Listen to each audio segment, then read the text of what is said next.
going to be -2 this evening.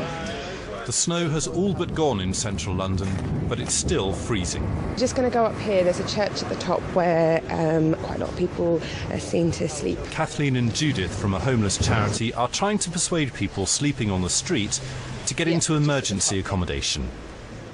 Cold. You want to go indoors? In a dark alley near Oxford Street, we find 2 men, one surrounded by cardboard. Paddy, are you all right, yeah? I'm dead okay, yeah. Dead okay. Warm enough in there? Yeah. And you don't want to go indoors? No. No? Okay. It's very dangerous to rough sleep. People can die of hypothermia or a lot more.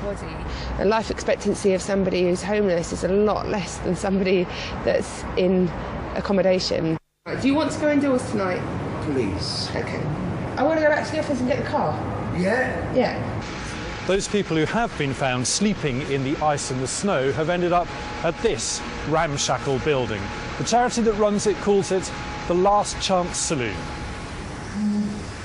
Conditions are basic. Some sleep on the floor. It's an emergency shelter that only opens when temperatures dip below freezing. The staff and the people here that helps us. We met Albert, who's 49. He used to work for the NHS but became ill, lost his job and his home. He's been on the street since November. You tend to say that it will never happen to you. A lot of us think that it's something that will never happen to us. But for it to even happen at this time of the year where the weather is really bad, it was more of a shock to me. More or less I was carrying my house, my home, myself on the street in one bag. And if it wasn't for this place, I would never unpack that bag. So thankful for this place and all the other homeless places. Yeah, right for the chicken curry. Right. Albert has been given shelter, food and advice. The aim is to help people into permanent accommodation.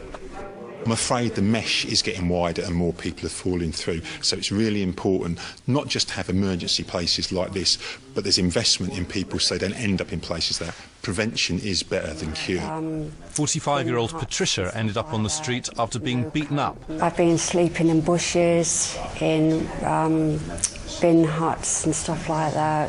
No coat, nothing, no blankets. If this place wasn't open, where would you be? On the street still. You would, even in these freezing temperatures? Yeah, I would be, I would. Feel safe on the streets. So we're just going to go into this church now. When the weather warms up, this shelter will close. But Kathleen and Judith will still be out every night, trying to get people off the street. Graham SATCHELL, BBC News.